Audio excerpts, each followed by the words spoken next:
This is what I think should happen in season 5 of The Walking Dead. I'm aware the story is based off the comic, so if I were to rewrite the comic, this is what I would still keep and add on. Because trust me, no one wants to listen to that pile of crap. So I have set up a petition where we can sign it all together, and if you guys agree to my video idea about how Clementine's story should plan out after season 4, I have set a link where you can sign it. Once it reaches that limit, I will be able to send it to Skybound and we can just see what they say in regards to the story. Please like and share this video so it can get out more to people. So, I think the first part of the comic book should be kept with Clementine leaving AJ at the school. Because if you think about it, that girl has been through so much at a young age, especially she was 11 going on to 18, looking after that child. So I believe it's actually a good fit for her to leave him in the school because he's more safer in there, and plus Clementine doesn't need to worry about having that responsibility for AJ. I believe AJ should be 10 in this remake of mine because I believe it's a good fit. I feel like he should be older, more mature, maybe at the age of Clementine when she was young in season 1. And I think Clementine in this remake of mine should be around the age of 21, maybe 24. So back to the video. The remake begins on Clementine celebrating her 24th or 21st birthday with the school, celebrating happy times they had and all the experiences they had and how long they have survived. I believe everyone in the school should be above age 20 and maybe below, maybe reaching age 18, because I believe they should just be mature now due to the circumstances. The thought of Lee being abandoned and Kenny being alive, Clementine then sets out to sneak out in the middle of the night. With her wooden made prosthetic leg, she snuck out in the middle of the night. She made a creak on the stairs, that which attracted AJ, noticing her disappearance from their bed. AJ then finds her leaving the school from the main gate. AJ then asks Clementine, "Why are you leaving? Why, you're not gonna leave me, are you?" Clementine then respectfully says to AJ, "I am still young and I still want to explore more, and I feel like you're old enough to be by yourself and the school is safe for you to be with." Out of frustration, Clementine mentions her responsibility of taking care of AJ after all these years, and it's time for her to depart from him due to his safety being secure with staying with the people of the school. AJ, upset about her response, rushes to her and hugs her. Clementine, out of pure mother instinct, hugs him and nurtures him. But I think in this scene, there should be an option to push him away or to nurture him even more by hugging him, or to make amends for her leaving him. So we should that would be quite cool to have that scenario where we can make that scene into a good scene or bad scene. So whether that's Clementine pushing him away, or good scene meaning Clementine hugging him and reassuring him, saying that she may be back or something like that. You were having a nightmare. Same one you used to have all the time. Yeah. Despite the choices you choose, Clementine then leaves the school, leaving AJ behind. Despite the choices you choose, AJ will either be upset and rebellious towards you if he were to see you again, or happy and content with your choice, depending on your relationship with him in season 4 or in that one moment. Hours later, Clementine travels to a abandoned train station where she can look for supplies and potentially find a map and directions to lead her back to Savannah. Reason why I think she should go back to Savannah, because her deep emotions to Lee. So I believe it will be quite cool for her to have that memory of her to motivate her to go back to that place, to visit her, to visit Lee at the music shop. So I think because she still misses him so much, that motivation and drive alone will push her to visit him in the abandoned music shop in Savannah where her parents were supposed to be. She managed to find an abandoned car that is still in good condition and is able to fix. Through Kenny teaching her how to fix a car when she was in season 2. Kenny taught her how the basics of fixing a car, how to start it up, or how to hotwire a car. So she managed to fix the car and drive straight to the first location, which is her old home, when the one she had to abandon in season 1. She looks around and notices the house is completely ransacked, broken into, glass everywhere. How the house was left before was now in bad condition and looked completely different from how it was when she left. She then revisits locations in her home, which is her bedroom, her parents' bedroom, and she finds photos and items she can gather, whether that's maybe jewelry or some sort of weapons maybe she can use. And she can maybe craft some weapons. I think in this season 5, she should be able to craft weapons because I believe Willie has taught her how to craft weapons. Because Willie is quite a crafty person.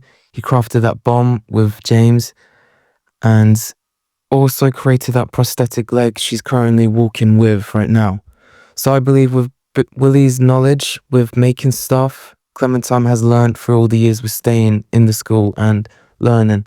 So I believe in season 5, if it were to happen, that should be some sort of cool mechanic where you can find parts, like maybe in Days Gone, where you can get items and scraps and stuff and saw blade and you can combine them together to create like some sort of weapon. Obviously skill trees and stuff, I don't think it should be in season 5 because trust me, it's like a story game. Who wants actually a skill tree in such a game? So as she goes around and looks around, she finds her dead nanny that Lee has killed in self-defense, and she visits her old treehouse as well. After she left her home, she visits the farm where Herschel drove her there, drove Lee, and to fix Lee's leg, Herschel did. As she visited the farm, she saw how run down it is, and there was literally no life but just dead walker bodies around and just crawlers. She didn't spend too much time looking at the farm and visiting it, so she then set off to go to the motel where they first stopped off to rest, to eat, and to gather their thoughts.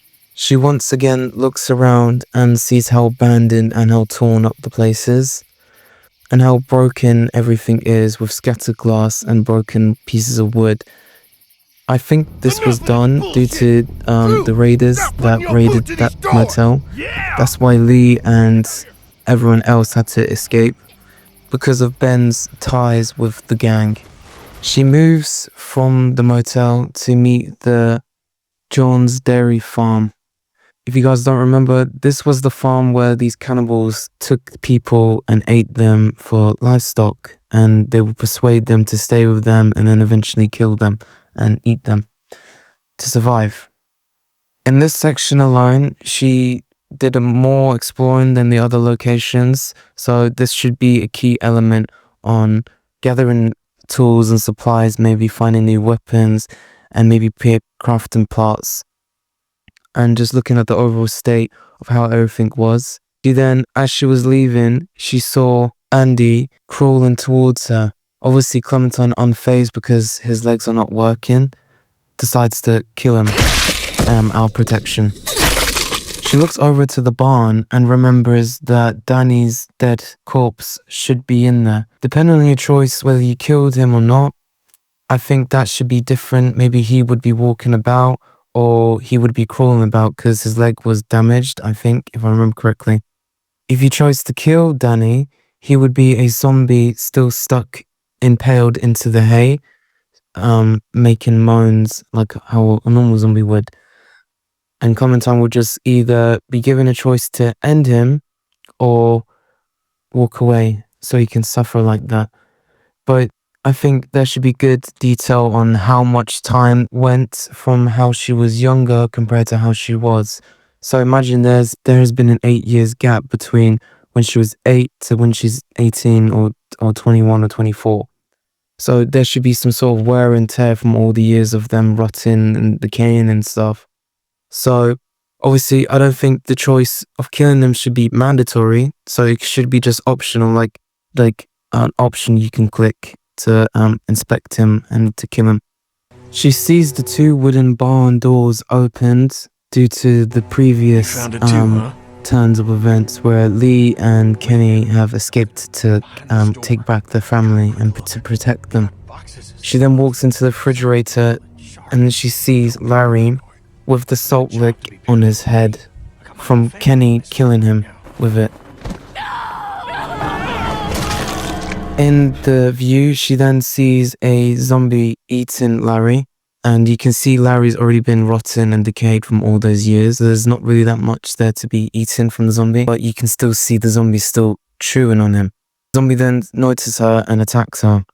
Out of the fence, she kills the zombie, and she inspects Larry and comments on him, and finally leaves the dairy farm from once and for all.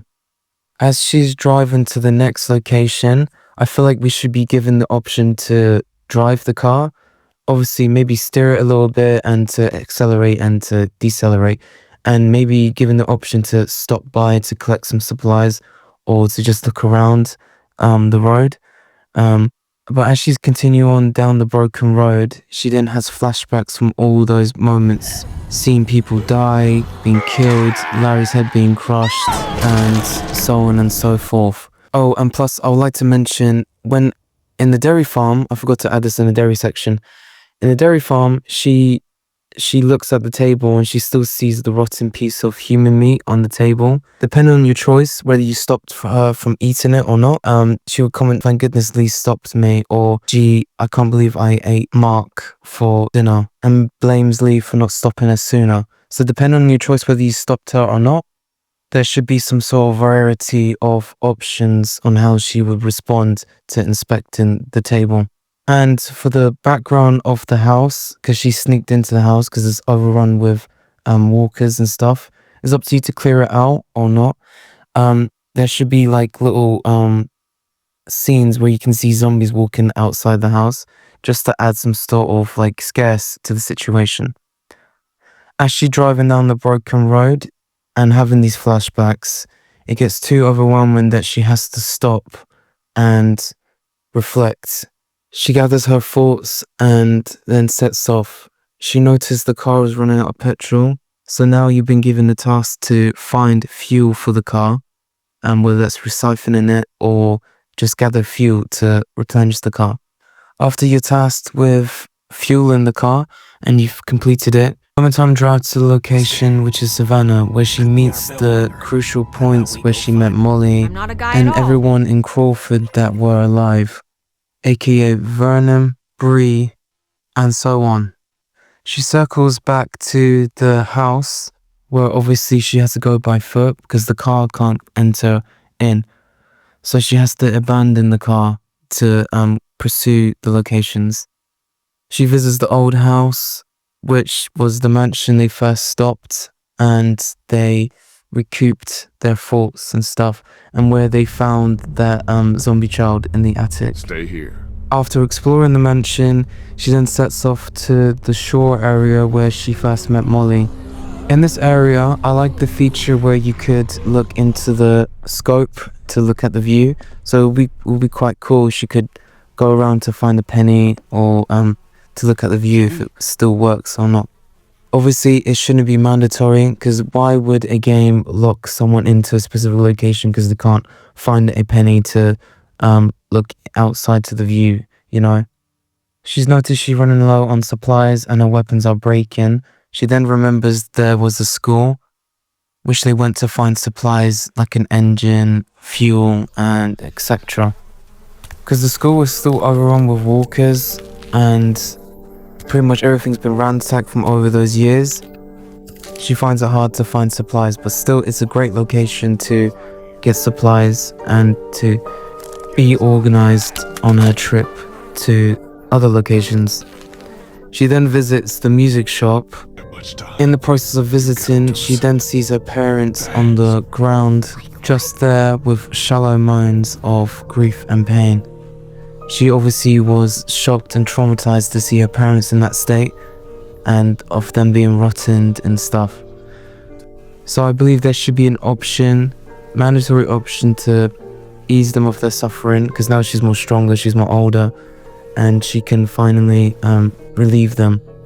As she finds a way to go into the music shop, because it's shut down, it's locked tight from over the years of rust and damage, she managed to enter the building from the door that she left and exited to leave the place to get to safety. Now, with this section, I believe it should be a very crucial point for the player to experience. So with your choice with Lee in season 1, whether you left him there or you shot him, should be different. So, for example, because I left him there and I didn't want to kill him, there should be an option where Clementine speaks to him as he was growling and moaning, because over these years, you know, he must be rotten and he doesn't have any proper functionality to even lift himself up to attack Clementine.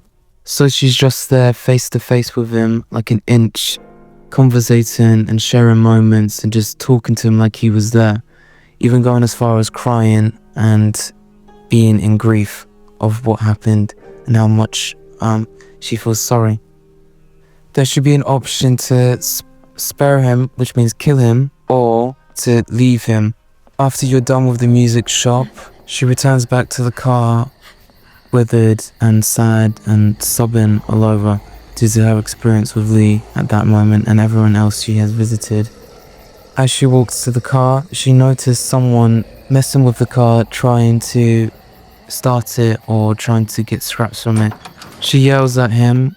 The guy then gets spooked, pulls out a gun and shoots Clementine. Clementine managed to move out of the way on time, and the guy managed to start the car and leave Clementine behind while Clementine screams out in slurs and in frustration.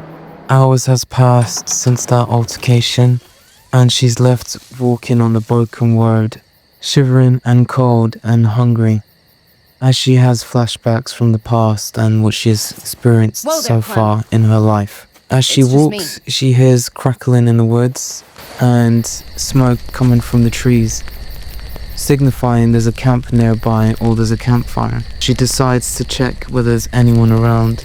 As she feels safe in the campfire, because she did her checks, she decides to go hunting to gather some food. She then spends the night in the campfire looking at the fire, reflecting on her past choices. She then decides to lie down and to sleep, as you can hear in the background owls and loud gusts of winds and trees rubbing against each other.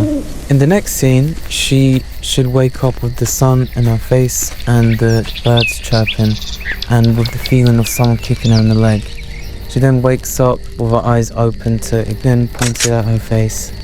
Obviously, depending on the situation, if you want to do it passively or physically, changes the outcome. So Clementine disarms the guy and reveals that it's Jesus from season 3. They spent hours talking and catching up with each other. Clementine asks about Richmond and how's Javier and Gabe. As they go more further into the conversation, the thought dawns on her that Kenny may still be alive. She asks Jesus how to find Kenny. Jesus emphasizes that he doesn't know that much, but maybe someone in Richmond may help Clementine with the information she's trying to find. So now the next part, Jesus and Clementine travel to Richmond to get information on whereabouts of Kenny and where she can find him, or simply find is he alive or not. As they return to Richmond, Clementine finds Harvey and Gabe all grown and roughed up from all those years. Obviously I think Gabe should be more older, maybe around Clementine's age and more mature. And Harvey should be more scuffed up or more scarred, maybe a potential loss of sight in one of his eye. So I think that'll be quite cool detail from over the years of him battling and keeping Richmond safe. This video is getting too long as it is, so essentially the rest of the story should be Clementine finding Kenny and where his whereabouts is and to see if he's alive or not. And obviously depending on your choices, whether he is alive or not. So we should maybe add on to something like that. And I think during the process of finding Kenny, AJ tracks Clementine down and they regroup and they rejoin back together once again. Obviously, because this is a really rough story, I'm not trying to go too much detail in it and put too much effort into making this a thing, which I want to, but obviously because Skybound is such a big company, I don't think they want to listen to some measly YouTuber with 10 subscribers. With the video, I hope you did enjoy it. I did put a lot of effort into making it, so please like and share as much as possible and comment your thoughts on what should be added and etc.